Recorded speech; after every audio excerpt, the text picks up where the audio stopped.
श्रीवेंकटेश्वराभ्यां नमः।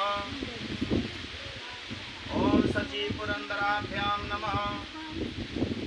ओम मातृचरणकमलेभ्यो नमः। इष्टदेवताभ्यो नमः। कुलदेवताभ्यो नमः। ग्राम देवताभ्यो नमः। वासुदेवताभ्यो नमः। स्थान देवताभ्यो नमः। सर्वेभ्यो देवीभ्यो नमः। सर्वेभ्यो ब्राह्मणेभ्यो नमः। ओम सिद्धि बुद्धि सहिताय श्रीमन्महागणाधिपतये नमः।